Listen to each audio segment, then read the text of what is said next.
اصحاب کہف کا نام تو سنا ہے نا ماشاءاللہ آپ حضرات.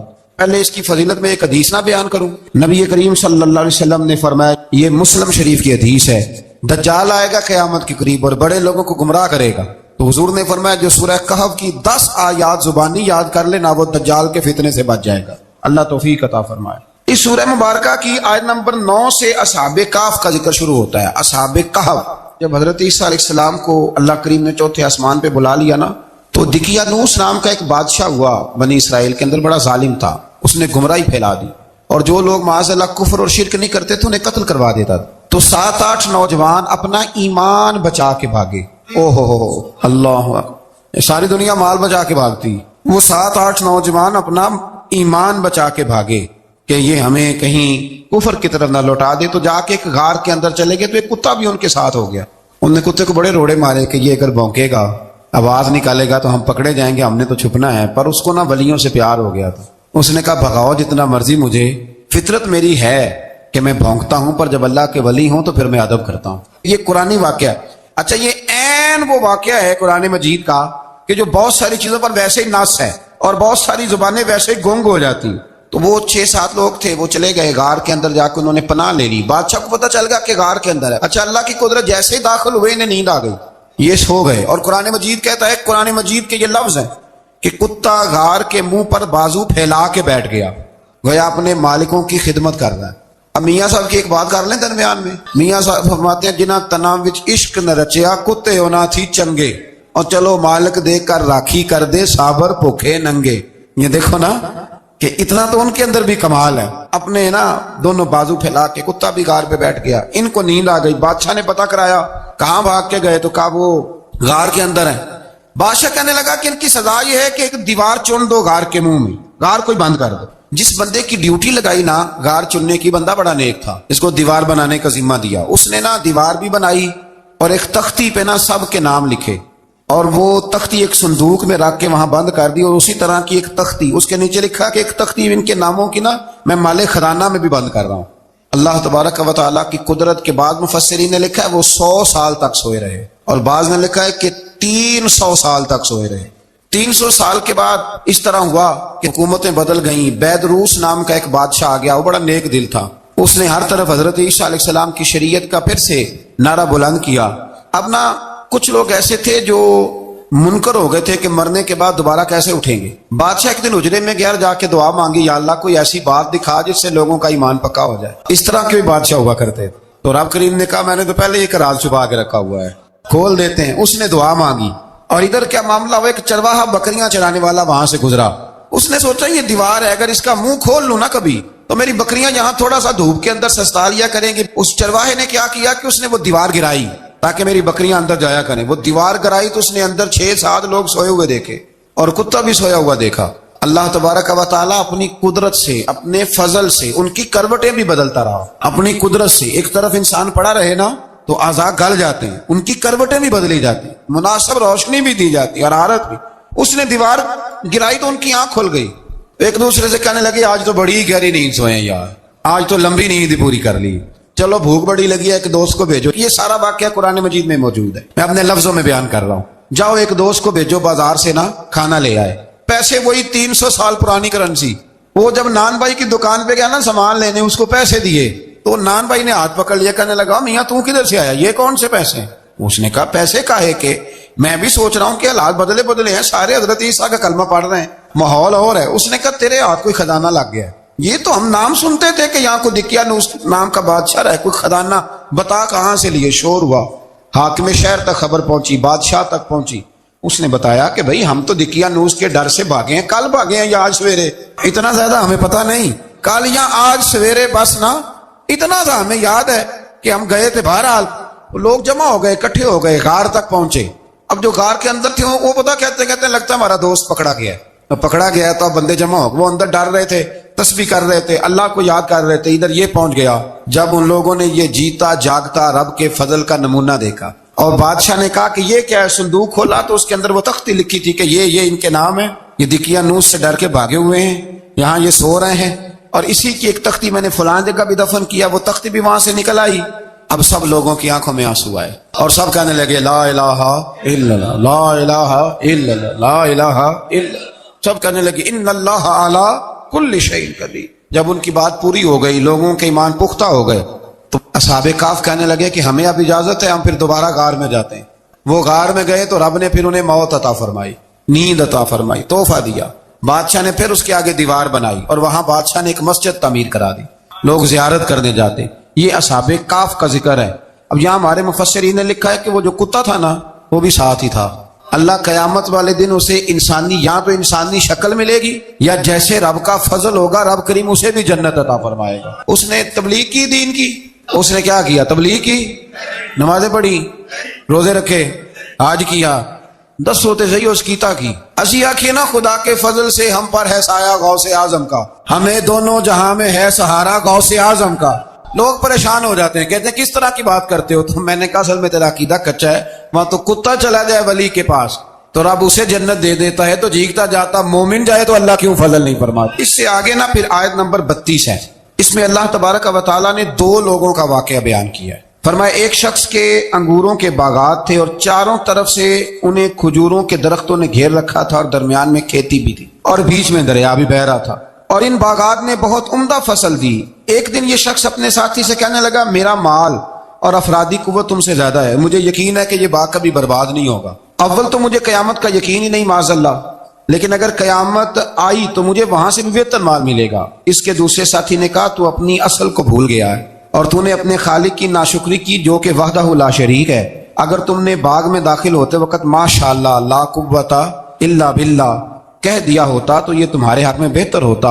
اگرچہ مال اور اولاد میں میں تم سے کم ہوں، لیکن میرا ایمان یہ ہے کہ اللہ تعالیٰ مجھے اس سے بہتر نعمت عطا کرے گا، اور آسمان سے کوئی آفت آئی اور تمہارا باغ تباہ و برباد ہو جائے گا، یا اگر اس کا پانی زمین میں دھس گیا تو پھر تم اسے تلاش نہ کر پاؤ گے۔ بالآخر اس شخص کا باغ برباد ہو گیا۔ وہ جو کہتا تھا نا مجھے یقین نہیں قیامت نہیں آئے گی، اس کا باغ ہی، اور وہ کفِ افسوس ملتے ہوئے کہنے لگا کاش میں نے شرک نہ کیا ہوتا، لیکن پھر اس کا کوئی نہ مددگار تھا اور نہ حمایتی۔ آیت نمبر 45 میں اللہ تعالیٰ نے دنیا کی زندگی کی ناپائیداری کو ایک مثال سے بیان فرمایا کہ آسمان سے بارش نازل ہوئی، گھنا سبزہ نکلا، پھر وہ سوکھ کر چورا چورا ہو گیا، جسے ہوا اڑا کے لے گئی۔ مال اور بیٹے تو محض جیتی دنیا کا سنگار ہے، جب تک تم زندہ ہو تب تک مال بھی ہیں اور بیٹے بھی ہیں۔ والباقیات الصالحات، اگر کچھ ہے باقی رہے گی تو تمہارے اچھے اعمال باقی رہیں گے، اور اگر اولاد نیک ہوئی تو وہ بھی باقیات الصالحات میں شامل ہو جائے گی۔ آیت نمبر 47 سے فرمایا کہ قیامت کے دن تمام روئے زمین پر ایک کھلے میدان کی صورت میں ہوگا، سب لوگ صف باندھے رب کے حضور اکیلے حاضر ہوں گے اور اپنے اعمال ناموں کو دیکھ کر خوف زدہ ہوں گے،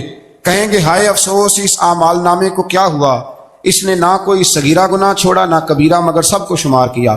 آیت نمبر 50 میں حضرت آدم علیہ السلام کو فرشتوں کے سجدہ، ابلیس کی نافرمانی اور شیطان اور اس کی ذریت کے انسان کے دشمن ہونے کا بیان۔ آگے پھر ذکر شروع ہو جاتا ہے حضرت موسیٰ علیہ السلام اور حضرت خضر علیہ السلام کا۔ یہ لفظ خضر بھی ہے اور خضر بھی ہے، یہ 2-3 طریقوں سے پڑھا جاتا ہے۔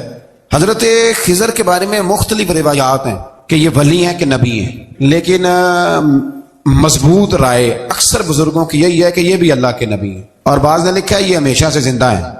یہ 2 اللہ کے نبی حضرت الیاس علیہ السلام اور حضرت خضر علیہ السلام، یہ دونوں ہر سال حج میں بھی جاتے ہیں، کیونکہ ایک روایت ملتی ہے کہ محبوب کریم علیہ السلام حج پہ گئے تو فرمایا میں الیاس اور خضر کو پہاڑوں سے اترتے ہوئے دیکھ رہا ہوں۔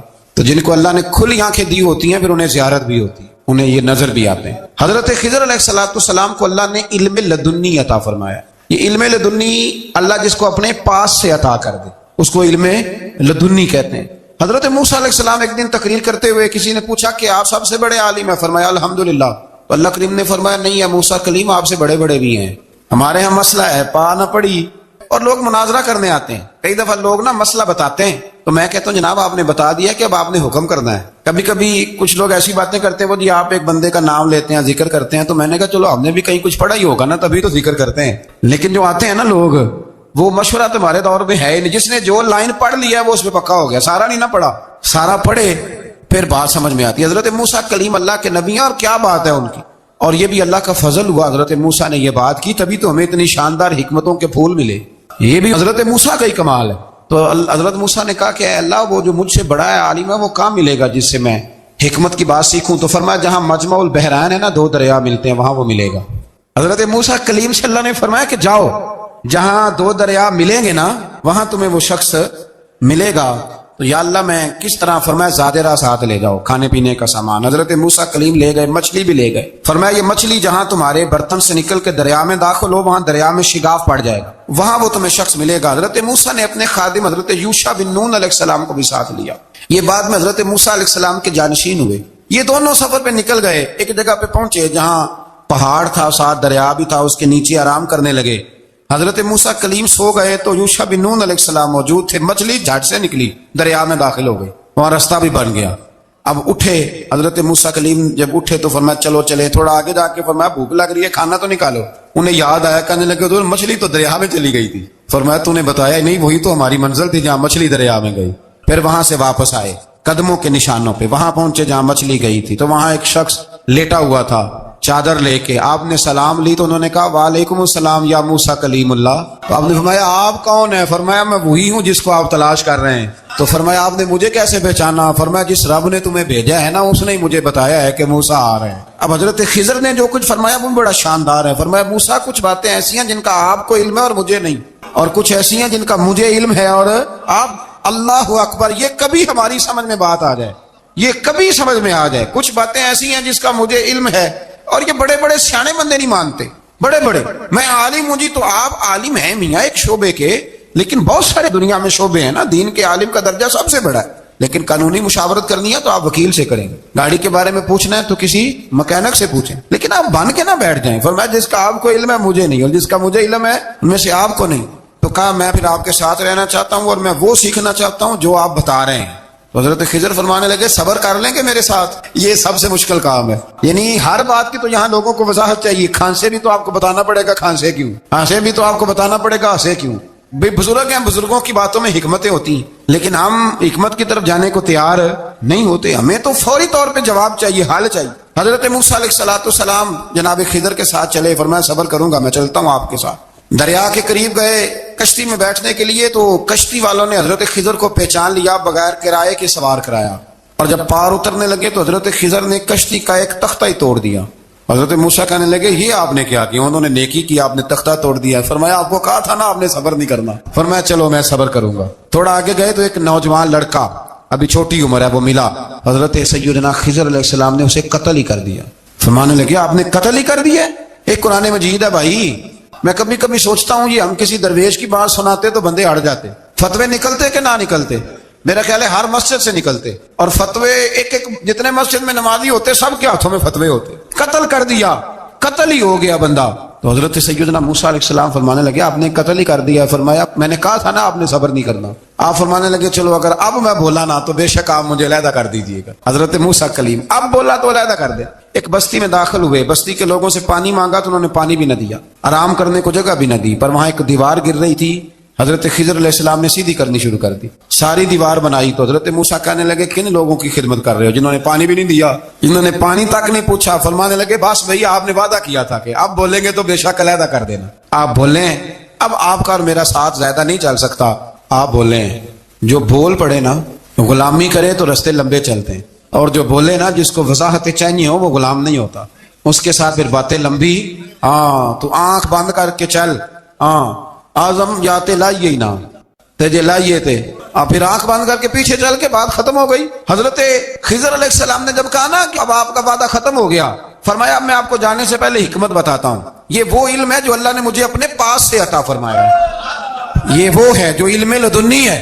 کہا جناب کیا مطلب؟ فرمایا وہ جو میں نے تختہ توڑا تھا نا، تو یہ مسکین بچے ہیں جن کی کشتی تھی، تو دریا کے اس پار بادشاہ کھڑا تھا، وہ جو صحیح صحیح کشتیاں ہوتی تھی قبضے کر لیتا تھا، اور جو تھوڑی سی ٹوٹی پھوٹی ہوتی تھی نا وہ چھوڑ دیا کرتا تھا، تو میں نے تھوڑی سی کشتی ان کی اس لیے توڑ دی ہے تاکہ دیکھے گا تو چھوڑ دے گا، اس لیے میں نے بھلا کیا ہے۔ اور فرمایا وہ جو بچہ میں نے قتل کیا نا وہ شروع سے ہی کفر کا دل دادا تھا، اس کے ماں باپ نیک تھے، اگر بڑا ہوتا جوان ہوتا تو ہو سکتا ہے ماں باپ کو بھی کفر میں مبتلا کر دے، اب اس کے بدلے اللہ انہیں صالح بیٹا عطا فرمائے گا، تو یہ بھی میں نے اللہ کے دیے ہوئے علم سے کیا۔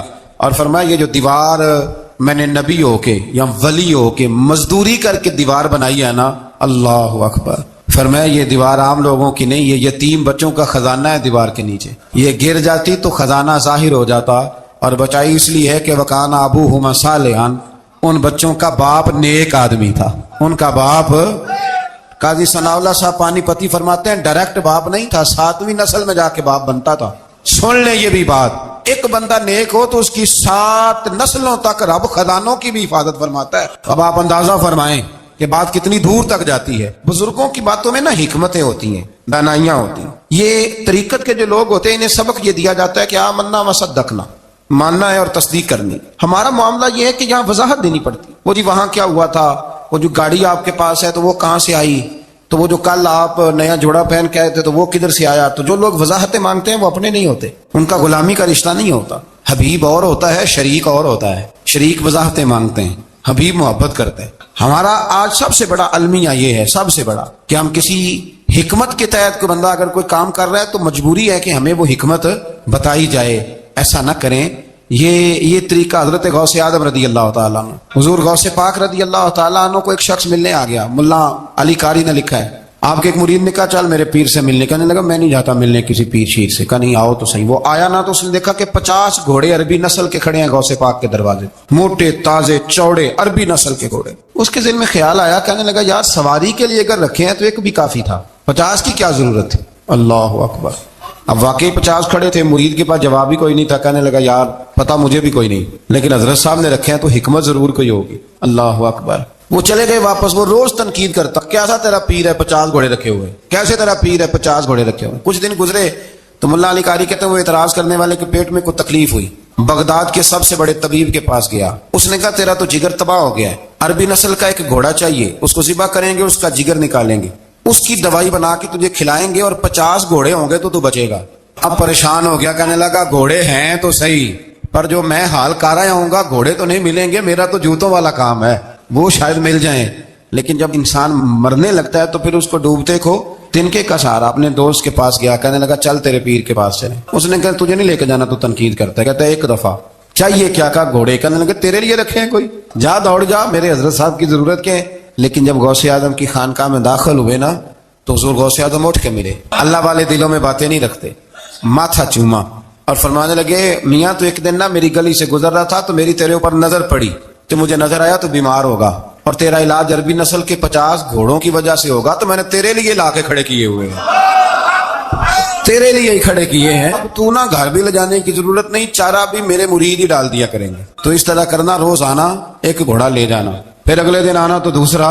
وہ خدا کے بندے تیرے لیے رکھے تھے، تو تنقید کر رہا ہے۔ اللہ کے بندے پردہ پوش ہوتے ہیں۔ ہاں شرط یہ ہے کہ وہ بندہ صالح ہو، دیندار ہو، وہ والا پیر نہ ہو جو نماز بھی نہ پڑھے اور گھوڑے 15 رکھے ہوئے ہوں اس نے، وہ والا معاملہ نہ ہو۔ تو میرے عزیز یہ یاد رکھیں کہ اللہ تبارک و تعالیٰ کا بندہ جب آپ کا روحانی علاج کرتا ہے نا، روحانی علاج سے مطلب جادو ٹونے کا علاج نہیں، روحانی علاج وہ ہوتا ہے کہ میرے گناہوں کا علاج ہو جائے، حسد بغض کینہ عداوت یہ نکل جائے۔ تو وہ کچھ ایسے نسخے بتاتا ہے جو سمجھ میں مرید کی نہیں آتے، لیکن وہ ضروری ہوتے ہیں۔ انہی نسخوں کو استعمال کرنے سے انسان کا فائدہ ہوتا ہے۔ جی کرنے والے لوگ ہمیشہ کامیاب رہتے ہیں، وہ ماں باپ کے آگے کریں، استاد کے آگے کریں، شیخ کے آگے کریں۔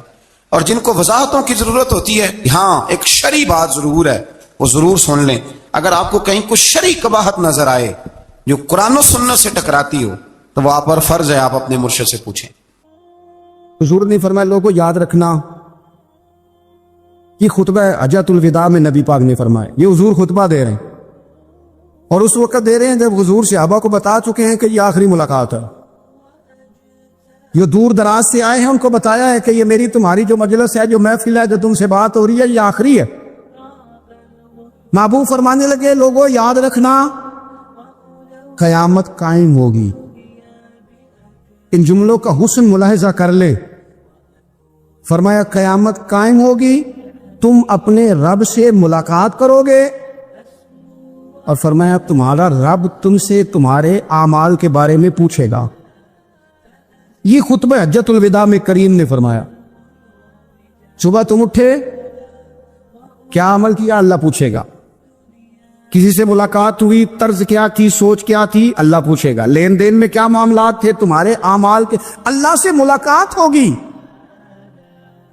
وہ کھڑا کر کے پوچھے گا۔ اور حدیث میں کئی جگہ پہ حضور نے فرمایا وہ تم سے سوال کرے گا، تمہیں جواب دینا ہے۔ میرے عزیز بھائیوں، تیار رہنا چاہیے، تیار۔ ہم نا منت کرتے ہیں آخری دن ہو نا، تنخواہ دار لوگ کہتے ہیں یار یہ آخری ایام چل رہے ہیں، کوئی خرچہ نہ بتا، اس لیے کہ حساب کے متھے لگنا ہے. آخری دنوں میں بجٹ کے دنوں میں لوگ پریشان ہوتے ہیں کہ حساب دینا ہے. جب رب سے ملاقات کریں گے اور وہ حساب مانگے گا, کتنا مشکل کام ہے. اور ایک مقام پہ حضور نے فرمایا جس سے اللہ نے حساب مانگا وہ تو الجھ گیا. دعا کرو وہ حساب مانگے ہی نہ, بے حساب ہی بخشش فرما دے. نبی پاک صلی اللہ تعالی علیہ وآلہ وسلم نے ارشاد فرمایا اسی خطبہ حجۃ الوداع میں, حضور فرمانے لگے سن لو میں نے تم تک اللہ تعالیٰ کا پیغام پہنچا دیا ہے. اب جس شخص کے پاس امانت رکھی ہو اس پر لازم ہے کہ وہ امانت اس تک پہنچا دے جو اس کا مالک ہے. ہم بہت سارے لوگ ایسے ہوتے ہیں ہمارے پاس امانتیں ہوتا ہیں, کچھ بھی نہ ہو تو کچھ لوگوں کے راز کی امانت ہوتی, کچھ بھی نہ ہو تو کچھ لوگوں کی باتیں ہم تک پہنچ جاتی ہیں, وہ راز ہوتا ہے, وہ امانت ہوتی ہے. مجلس کی گفتگو بھی امانت ہے, لیکن ہم امانتوں کا خیال نہیں کرتے, خیانت ہو جاتی.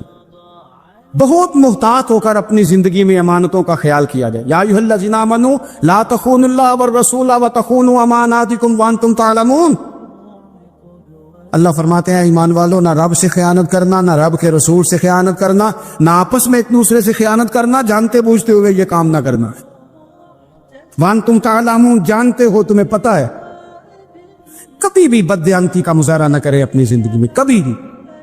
اور یہ بھی یاد رکھ لیں بچوں کو کیا پتا کہ ہمارا ابا حلال لا لا کے حرام لا رہا ہے. آپ لا رہے ہیں نا تو وہ تو بیچارے بھولے پن میں کھا رہے ہیں, تو حساب آپ نے دینا ہے. جنہ لی تو پاپ کمائے ہن کتنے نہیں ہو تیرے کر دے, بلا نا. تو بچوں کا تو یہ معاملہ ہے بھائی, اللہ ماشاءاللہ کہ وہ وقت پہ ہی شادی کے 10-15 دن کے بعد ہی ان کو پیغام مل جاتا ہے کہ اگر ہمارا علیحدہ گھر ہو تو میں مرضی سے سجاؤں, تو میں مرضی سے سواروں, تو میرا کوئی مطلب اپنا سلسلہ ہو. تو بڑے ٹائم پہ ساری باتیں شروع ہو جاتی ہیں, وہ تو معاملہ ہی بالکل اور ہے.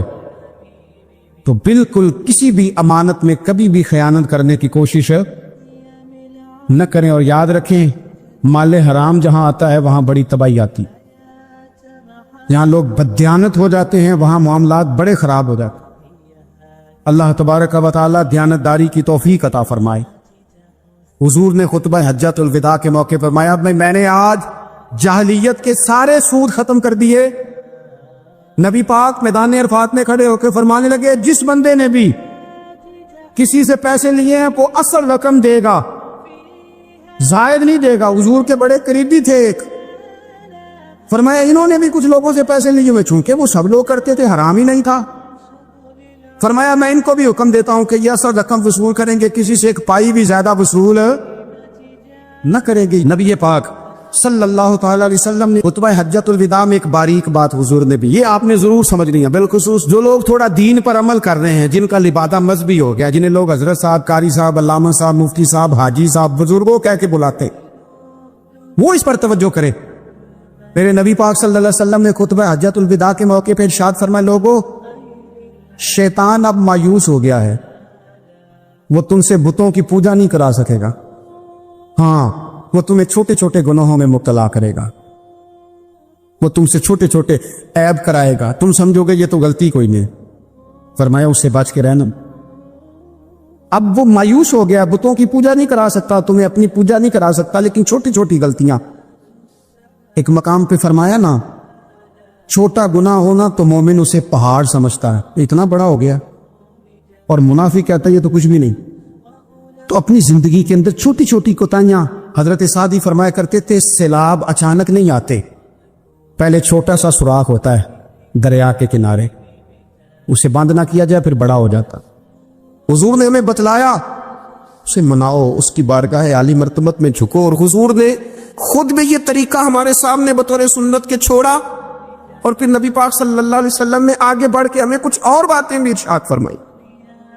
حضور نے ہمیں بتلایا کہ پچھلے لوگ اپنے رب کو کیسے مناتے تھے, وہ کس طرح اس کے حضور ناز عرض کرتے تھے. حضور نے ہمیں اللہ کو منانے کے طریقے بھی بتلائے. فرمایا جب ماں باپ دعا مانگیں گے اولاد کے حق میں تو وہ مان جائے گا. حضور علیہ السلام نے فرمایا جب مسافر دعا مانگے گا تو اللہ مان جائے گا. فرمایا میرے رسول کریم نے کہ جب بیمار دعا مانگے گا تو اللہ مان جائے گا. اور سید عالم علیہ السلام فرمانے لگے جب تمہارے ضعیف, کمزور, مجبور لوگ دعا مانگیں گے تو اللہ مان جائے گا۔